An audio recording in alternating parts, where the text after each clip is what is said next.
Can the government be trusted? Interesting question given the political climate, right?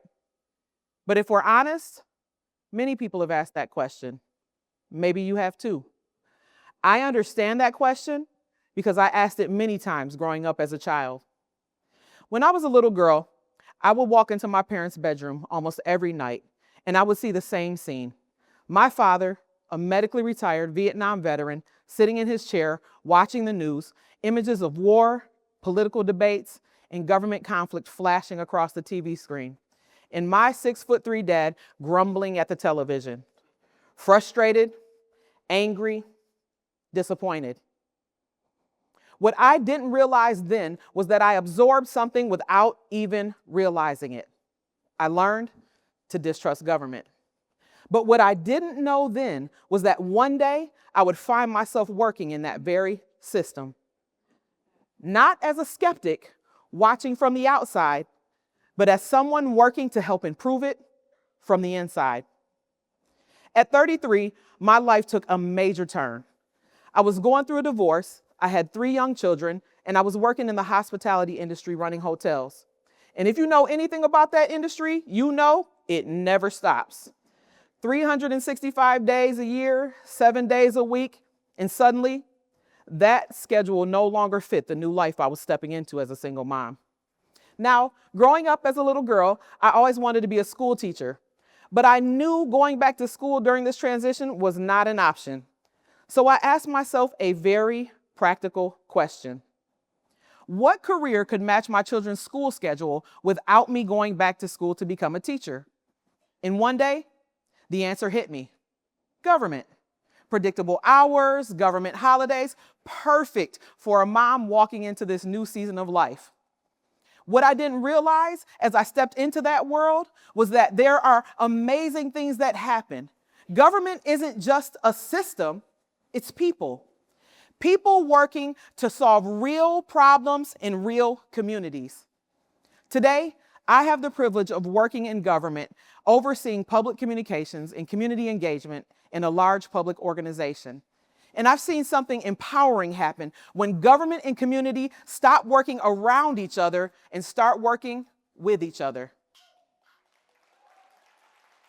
The bold decision was made recently to move our county seat back to this great city, the heart of our county, bringing more than just 700 employees downtown.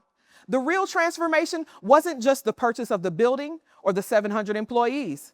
It was the way the decision happened. And even more importantly, the approach, collaboration.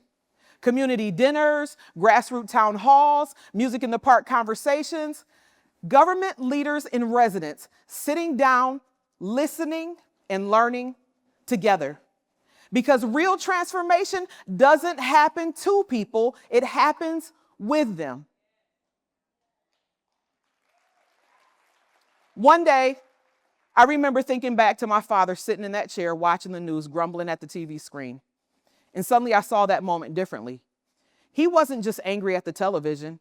He was a retired Vietnam veteran who spent his life fighting the government so that his family could have opportunities, more opportunities than he had. He was fighting to take care of his family. He was fighting to ensure that we could go to college. He was fighting to make sure that he could provide for his family in a way that he may not have been able to otherwise. It was in those moments that I realized something impactful. It wasn't just his frustration about politics, it was pain.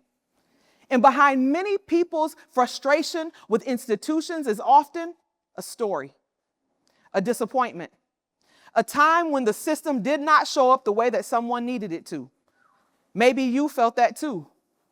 But disconnection doesn't fix broken systems. Participation does. And yet, participation is declining. A study from the University of Michigan's Center for Local, State, and Urban Policy found that civic engagement had significantly dropped. In 2012, about 65% of communities had reported strong resident engagement. By 2025, that number had dropped to 46%. So the question becomes, how do we inspire people to reconnect with the communities they live in? Along my journey, I began noticing something powerful about people who step forward to create change. They often answered three simple questions, questions that reconnected them to the communities around them. Number one, who am I? Number two, why do I care? And number three, where am I? I call this the I2P method for igniting transformational change. An easy way to think about it is to think about how the internet works. Every device has something called an IP address. It's the identifier that helps it to locate and exchange information with other devices. Without it, connection doesn't happen. Communities work similarly. When people don't know who they are, why they care, or where they fit, they disconnect. But when identity, purpose, and position become clear, people reconnect. And that's where change begins. First, identity. Identity answers the question, who am I? For me, that meant confronting assumptions I carried about government from childhood. It wasn't government that I distrusted. It was the moments that people in positions of leadership forgot sight of who they were supposed to serve. And when I found myself working in that system, I explained and realized something empowering. If people create systems, then people can improve them. Change doesn't begin somewhere else. It begins with the decisions that we make about who we are. Second, purpose. Purpose answers the question, why do I care? Purpose rarely shows up in easy seasons. It often appears during those times that reforce us to think about everything. Divorce, career changes, unexpected transitions. For me, what started out as a practical career decision slowly became something deeper. A commitment to helping communities and institutions work better together. Because when people believe their voices matter, communities grow stronger. And third, position. Position answers the question, where am I? Your home, your school, your neighborhood, your city, your community. We often think that leadership requires a title, but leadership doesn't begin with a title. It begins with location. Wherever you are, you already have influence. So the question isn't, why isn't someone fixing this? The real question is, why not you? Why not me? Why not us? Right where we are.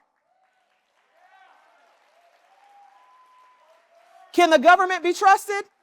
We are the answer to that question right where we stand. Communities don't change because of one leader. They change when ordinary people like you and I choose to participate, volunteer, attend a town hall, run for office, serve on a board, start something, speak up. Why? Because our voices matter. So the next time something frustrates you in your community, a decision, a policy, a problem no one seems to be solving, pause before saying someone should do something about that. Instead, ask yourself those three simple questions. 1, who am I? 2, why do I care? And 3, where am I positioned to help? Because when identity, purpose, and position align, we stop waiting for change and we become the people who ignite it. Thank you.